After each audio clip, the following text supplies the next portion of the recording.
On va peut-être attendre que le soleil se lève vraiment, pour de vrai. Non, c'est pas idéal là pour tourner une vidéo. Je ne peux pas baisser les volets, sinon vous allez avoir tous les marques des volets. Et je n'ai pas de rideau ou de store pour l'instant dans mon bureau. Et impossible de me mettre ailleurs, puisque sinon vous n'aurez pas la lumière adéquate. Tout va bien? Tout va bien, c'est les aléas du tournage de vidéo. On va attendre un petit peu, puis on revient. À tout de suite! Si vous êtes fan de lecture, cette vidéo est faite pour vous. Ne faites pas attention, je me suis blessée comme il faut au travail. Je ne peux pas l'enlever, mon doigt est à vif, donc je suis désolée pour cette vidéo avec un pansement. Bref, trêve de blabla.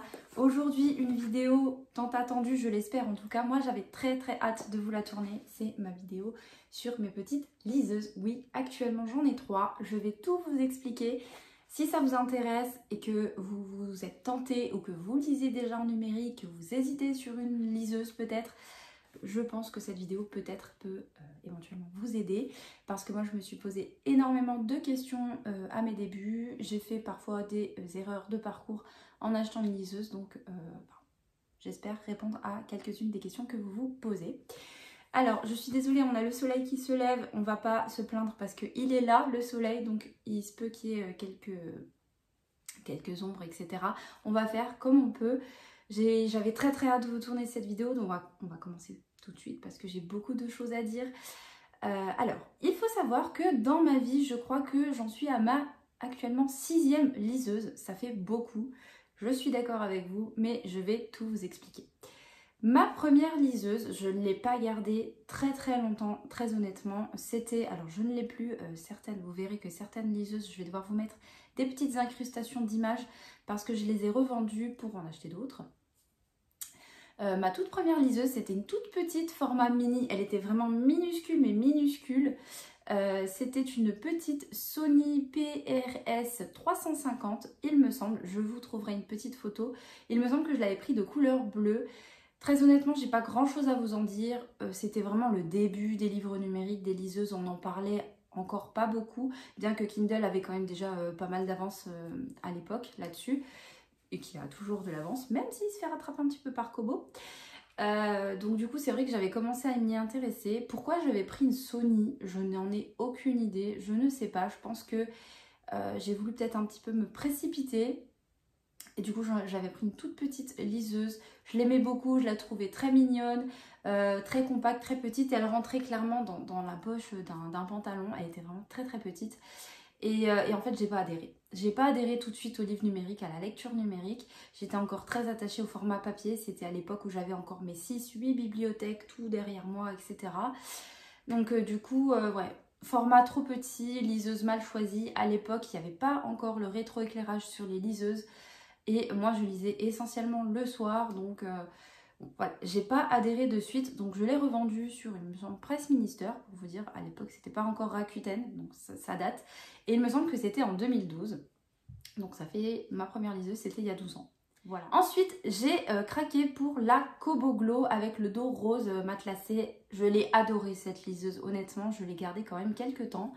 J'ai beaucoup lu dessus. Et alors la Kobo Glow, je crois, alors je veux pas dire de bêtises, mais il me semble que c'était une des premières liseuses avec le rétroéclairage.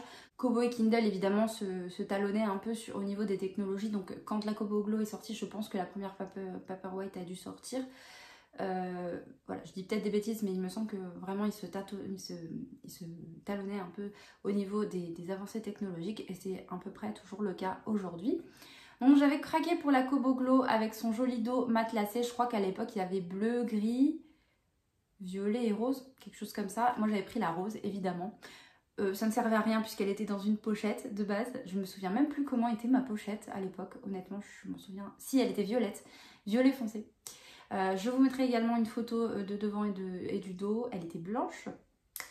Et je l'ai adorée. Franchement, je l'ai adorée, cette Kobo Glow. Alors, ce qu'il y a de bien sur Kobo, c'est que, je vous montrerai ça tout à l'heure, pour ne pas vous spoiler, vous avez tout un encart statistique, et c'est ce que j'apprécie clairement chez Kobo, avec votre temps de lecture, combien de temps il reste dans le chapitre, combien d'heures vous avez lu, combien de livres vous avez lu. Enfin, il y a vraiment tout un encart statistique qui est vraiment plutôt bien fait, franchement. Et c'est le petit plus par rapport à Kindle. que j'aimais beaucoup.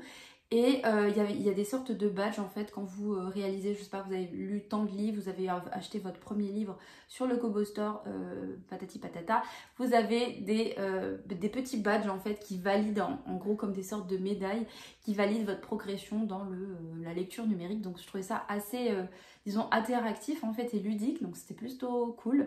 Je vous montrerai ça par la suite. Un petit insert pour vous montrer ici dans la catégorie statistiques de lecture que je vous montrais juste avant.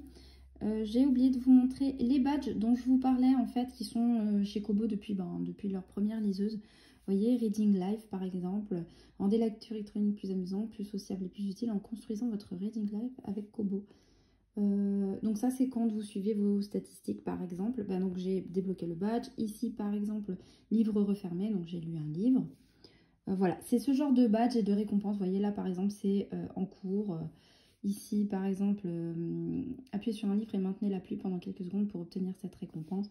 Enfin, voilà, c'est ce genre de choses un petit peu ludiques que j'aimais très bien sur la Kobo Glow et que finalement je ne me sers pas du tout. Voilà, c'est ce genre de badge qui font...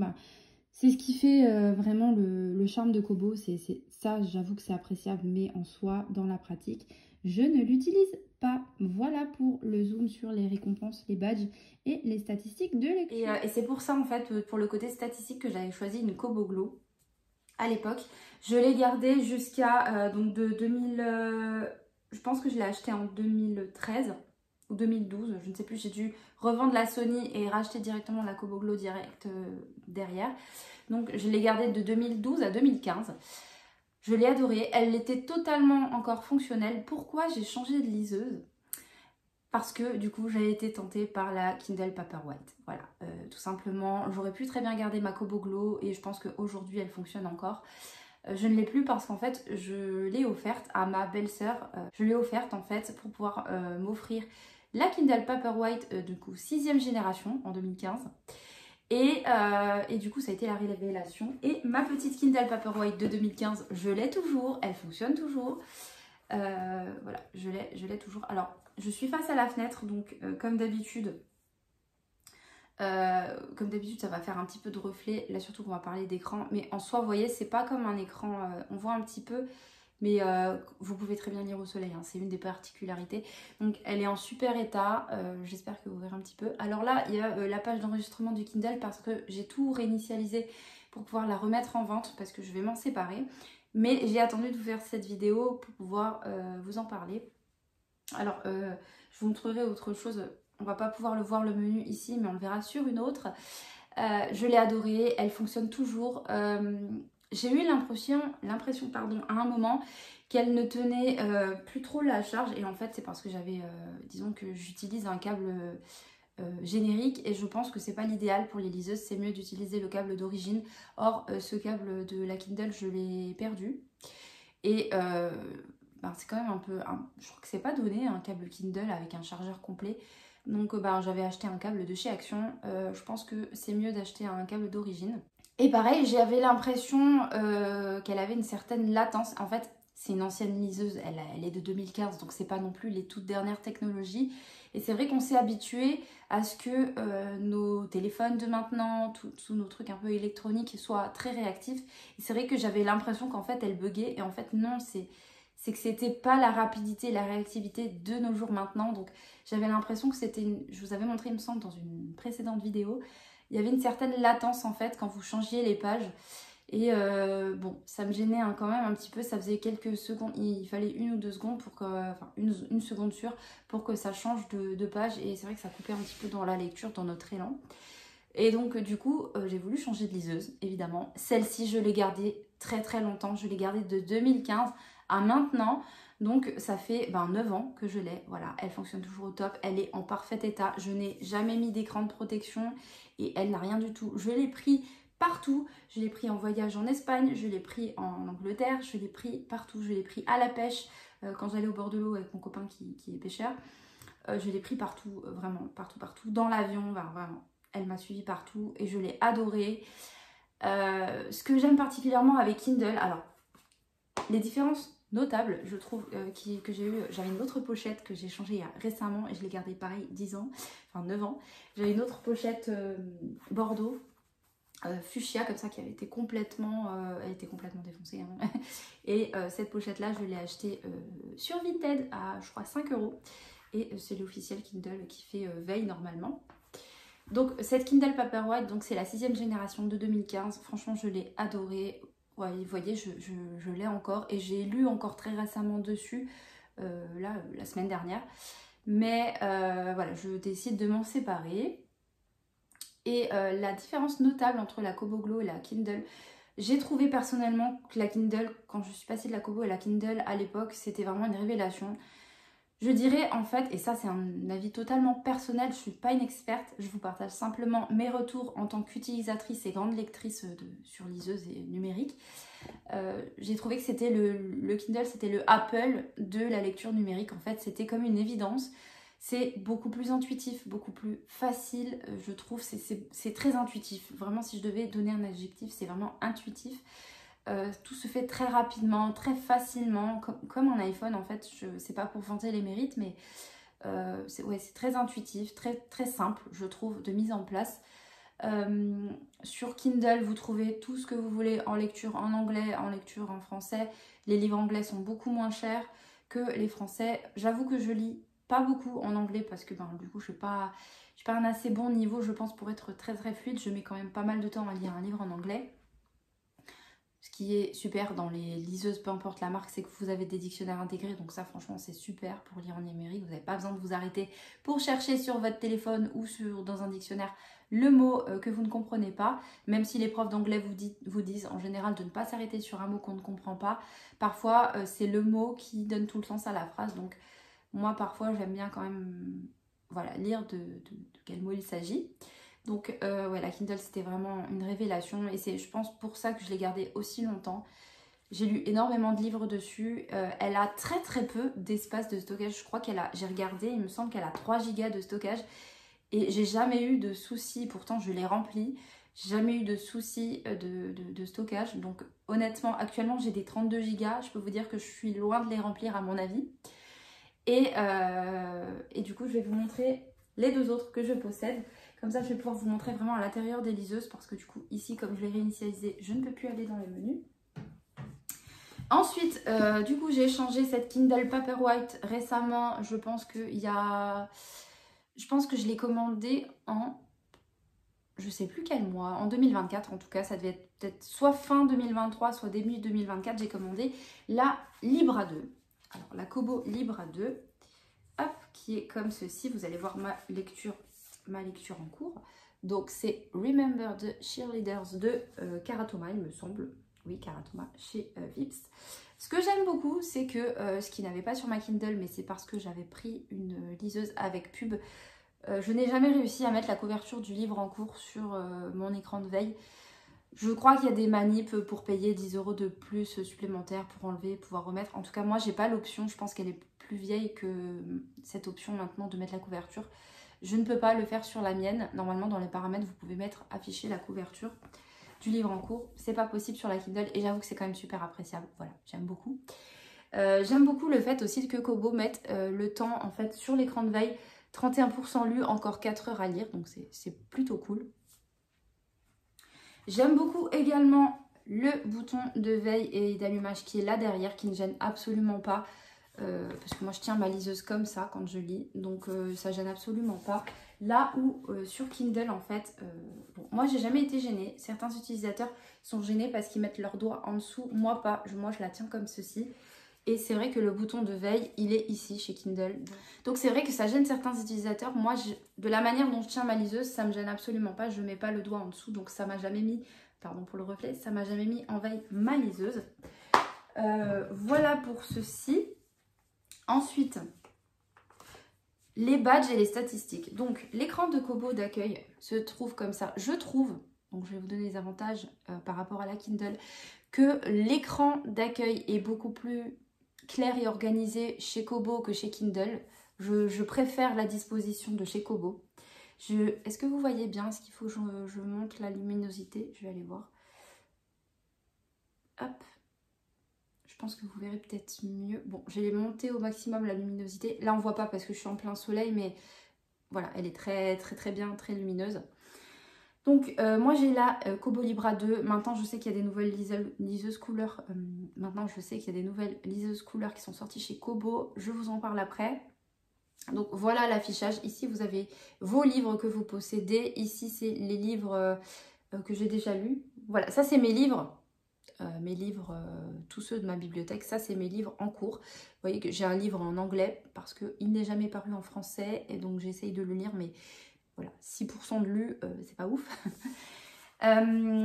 Donc ici vous avez, en fait je trouve que c'est très, la disposition chez Kobo est quand même mieux que chez Kindle, je trouve. Vous avez vraiment vos accès ici directement. Là vous avez la bibliothèque, découvrir, alors, du coup j'ai pas activé le wifi mais je vais le faire de suite. Dans l'onglet découvrir, bah, c'est la boutique Kobo, pardon, ça y est, je vais me tromper. Hop, voilà, vous avez toujours des offres ici, ça c'est selon les recommandations, selon le style de livre que vous lisez habituellement. Ici vous avez toujours des offres et puis après vous pouvez parcourir en fonction du genre, etc. Donc c'est vraiment quand même bien fait. Et dans l'onglet plus, vous avez ma wishlist. Alors ça c'est très bien parce que c'est connecté avec l'application Kobo sur téléphone ou sur tablette, peu importe. Et ce que vous mettez, ce que vous cherchez dans Kobo sur votre téléphone, vous mettez dans votre wishlist. Quand vous synchronisez, ça se met à jour. Donc ma wishlist se présente comme ceci par exemple. Voilà, donc bon, là je viens d'appuyer sur le bouton, donc elle se met à jour. Voilà. Ensuite, qu'est-ce que j'ai d'autre ? Mes articles, alors il y a un onglet mes articles, c'est parce qu'ils ont un partenariat avec Pocket où vous pouvez lire des articles de journal. C'est une fonction que personnellement j'utilise pas. Vous avez un onglet activité et c'est là le plus de Kobo, c'est vraiment tous les statistiques. Donc vous avez votre livre en cours, dans votre livre en cours vous avez la position dans le livre, donc c'est-à-dire la progression. La progression dans le chapitre en cours, ça vous met le temps équivalent en fonction de votre rythme de lecture, le temps équivalent en termes de minutes, en termes d'heures. Et vous avez plein d'autres statistiques. Par rapport à tous vos livres présents dans votre bibliothèque, Kobo, vous avez le pourcentage de livres lus par rapport à votre bibliothèque, le nombre de livres finis, le nombre total d'heures. Donc voilà, vous voyez, là par exemple 60% lus sur tous mes livres que je possède, 3 livres terminés, 21 heures de lecture. Et mon livre en cours, vous avez le temps restant dans le chapitre, 31%. D'avancement dans le livre et 61% d'avancement dans le chapitre dans lequel je suis avec l'équivalent en heures.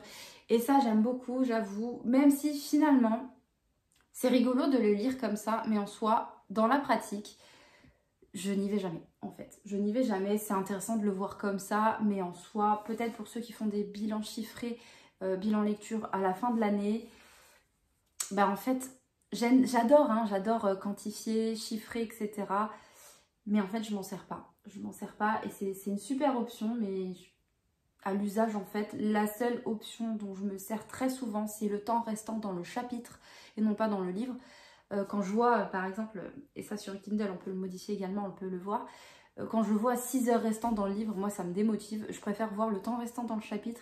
Comme ça, si je dois, je sais pas, partir juste après, je vais m'offrir un petit moment lecture, je sais combien de temps je peux me permettre pour voir ce qui reste dans le chapitre, etc. Enfin, je trouve que c'est plutôt sympa. Ou si je commence à m'endormir le soir dans le lit, que je suis en train de lire, je me dis, est-ce que je vais vraiment au bout? Est-ce qu'il me reste 15 minutes de lecture dans le chapitre? S'il me reste 3 minutes, je vais au bout. Vous voyez, c'est des petits challenges personnels que je me mets.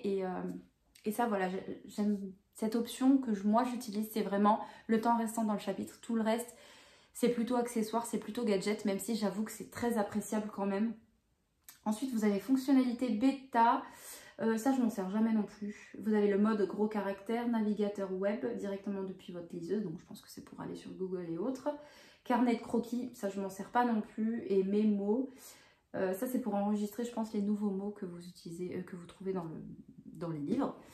Je ne m'en sers pas, les fonctionnalités bêta. Et ensuite, vous avez les paramètres avec tout ce qui est synchronisation, paiement, etc., compte, etc. Avec, à propos de la Libra 2, vous avez le modèle, le numéro de série, etc. Donc voilà, c'est à peu près tout pour la liseuse Kobo Libra 2. Je l'aime énormément, c'est ma première liseuse du coup avec bouton et ça a été la révélation. Je l'ai trouvée trop gros, je me dis oh, ça va me saouler et tout. Et en fait je préfère, vraiment je préfère avec bouton. Et c'est tellement plus agréable, le bord étant plus large, vous avez une meilleure... Je trouve que ça force moins sur le poignet. vu que vous avez plus la place de mettre votre pouce. Enfin, franchement, c'est génial. Évidemment, elle se tourne dans tous les sens. Elle se met à jour. Là, j'ai bloqué la rotation de l'écran, mais elle se met... Est-ce que j'ai bloqué la rotation? Je crois qu'elle se met gauche. Voilà. En fonction de si vous êtes gaucher, droitier, vous pouvez changer l'orientation de l'écran. Vous pouvez lire également comme ça. Vous avez également toutes les options de police, interligne, etc. Écrit, enfin, police, interligne. C'est tout. Taille de police. Vous avez le rétroéclairage sur celle-ci. Je crois que je ne l'avais pas sur la Paperwhite, si je ne me trompe pas. Vous avez l'éclairage chaud à partir d'une certaine heure. Ça change tout seul. Je crois que c'est 22 heures. Ça passe en éclairage chaud, en éclairage lumière jaune. C'est agréable, mais après, moi, j'avoue que la lumière de base ne me gêne pas. J'ai toujours été habituée avec ma Kindle Paperwhite 6e génération d'avoir une lumière plutôt bleue. Donc, c'est un confort, mais en soi, pour moi, à mon sens, c'est pas indispensable en tout cas. Donc, voilà pour la Kobo. Je l'ai encore, la Libra 2, parce que je l'aime beaucoup. Je l'ai achetée plutôt récemment et je sais très bien que si je la revends, bah, je vais perdre pas mal d'argent. Sans compter que du coup la Kobo Libra Color vient de sortir là il y a quelques mois, en avril il me semble, ou en mai, je ne sais plus. Et bah, du coup elle a complètement décoté et je l'ai acheté genre 2 mois avant que la Libra Color sorte. Au départ j'étais un petit peu dégoûtée, mais plus maintenant. Je vous en dirai des nouvelles après. Cette vidéo est très longue, mais ça fait des années que je vous fais faire ce comparatif. J'ai déjà 20 minutes de vidéo. J'espère que mon téléphone aura assez de mémoire pour tout enregistrer, sinon je suis dans le caca. Et ensuite, récemment, j'ai craqué pour une Kindle Oasis. Elle ne se vend plus du tout sur le store Amazon. Je l'ai trouvée d'occasion sur Vinted à une super offre. Je l'ai trouvée à 190 € avec 2 étuis fournis avec la boîte d'origine, le câble, à l'état neuf, honnêtement neuf, et rempli de bouquins. Voilà. Alors, je sais, je ne prône pas le téléchargement illégal. Moi-même, je ne le fais pas. J'achète toujours mes livres sur le store. Toujours, parce que de 1, j'ai la flemme de chercher, de mettre sur l'ordi, etc. J'aime trop la rapidité d'acheter sur le store et ça me permet de ne pas surconsommer les livres et d'avoir une pile à lire de ouf. Là, ils étaient dedans et en plus, c'était mon genre de lecture, donc c'est parfait. Je vais les garder quand même, ça me fait économiser de l'argent. Mais voilà, je ne prône pas les e-books téléchargés. Si vous pouvez acheter vos e-books, faites-le s'il vous plaît. En tout cas, moi, c'est ce que je fais depuis toujours. Donc voilà, petite Kindle Oasis. Donc là, elle démarre. Je suis en train de lire Réfléchissez et devenez riche. Et franchement, j'adore l'ergonomie des boutons. J'adore en fait sur Kindle la Oasis, en tout cas, ce qui n'était pas le cas avec ma Kindle Paperwhite. Et moi, j'ai toujours eu des animaux. Quand vous avez un rebord comme ça, c'est chiant. Vos cheveux, les poils des chiens se bloquent dedans. Vous êtes obligé de... Moi, ça me perturbe. Si j'ai un petit poil là qui est bloqué, je vais l'enlever, mais ça va me changer de page. Il faut que je mette en veille pour pouvoir l'enlever. Voilà, c'est un petit détail, mais qui compte quand même. Et ici, le rebord est tout lisse, donc c'est trop bien. Je suis désolée pour le reflet, hein, c'est la fenêtre. Et vraiment, j'adore. Je suis trop fan. Donc, voici le menu. Donc ici, vous avez tous vos livres. Ensuite, vous avez vos recommandations. Ça, c'est plein d'autres recommandations. Là, il y a le mode avion, mais voilà. C'est en fonction de ce que vous avez dans votre bibliothèque. Je trouve que c'est moins aéré que chez Kobo, mais bon, voilà. Ça, c'est une question de détail. Quand je vais dans mon livre... Alors moi, sachez que moi, je n'ai aucun abonnement, ni Kobo Plus, ni Kindle Unlimited. Par contre, j'ai Prime, donc j'ai accès au Prime Reading et c'est plutôt sympa sur Kindle. Donc, Réfléchissez et devenez riche fait partie de Prime Reading, donc je ne l'ai pas payé, je l'ai emprunté. Donc voilà, vous pouvez évidemment modifier toujours la police, la taille de l'écriture, l'interligne, etc., etc. Ici, vous avez temps dans le chapitre. Si vous appuyez, vous avez temps dans le livre. Et après, vous avez l'emplacement dans le livre. Et après, vous avez la page. Là, on peut les faire disparaître. Et on a le numéro de page avec l'avancement dans le livre.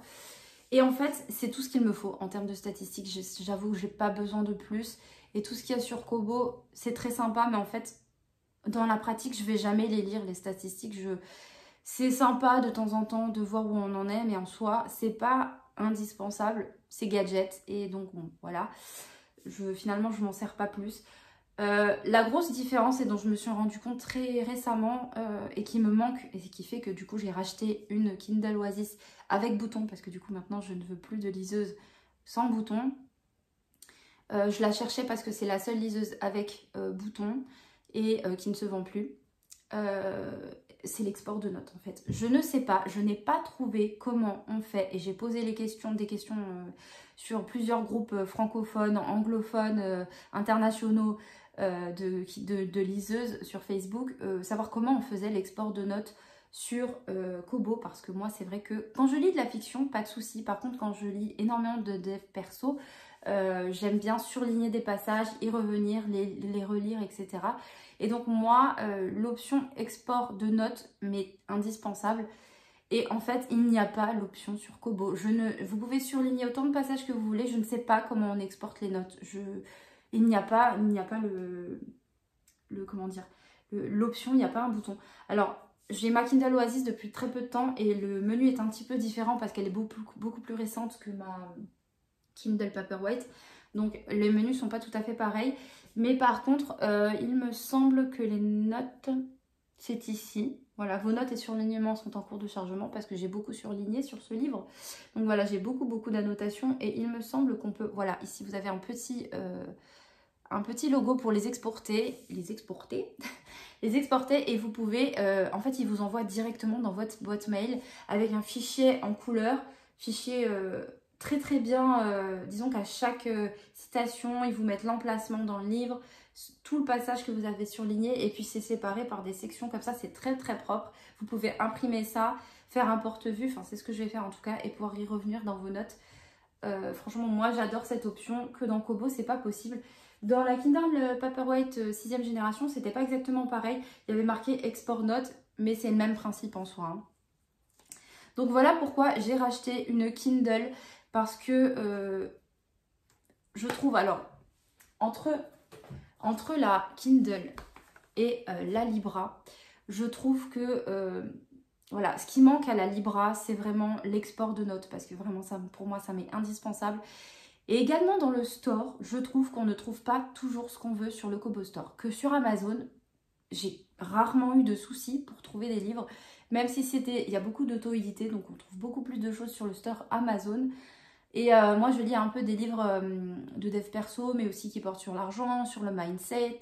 Donc, c'est pas des livres...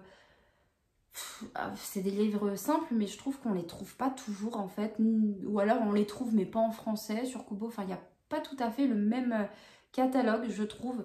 Et en termes de possibilités, je trouve qu'en fait, le Kindle est quand même beaucoup plus...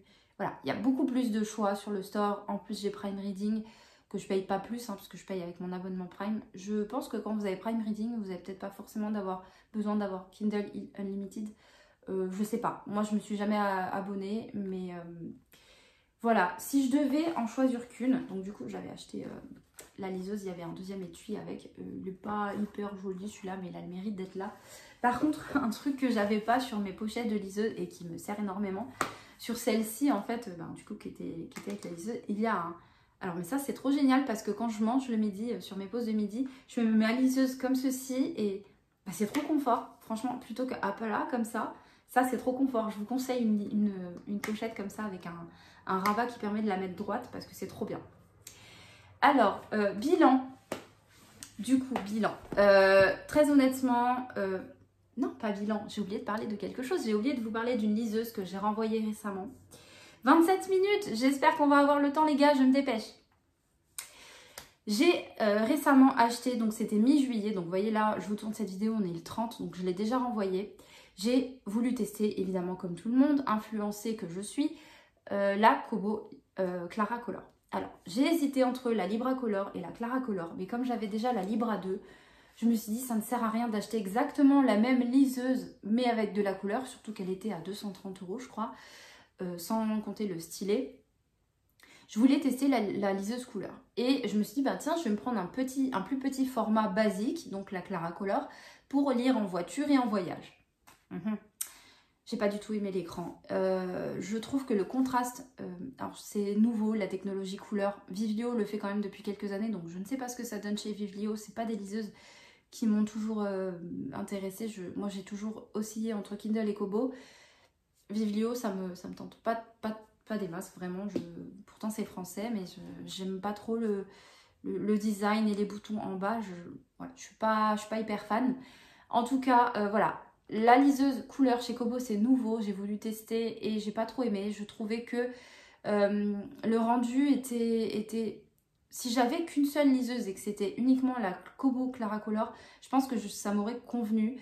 Mais j'ai trouvé que l'écran avait un espèce de film qui rendait un peu tout flou, moins net, beaucoup moins de contraste noir et blanc.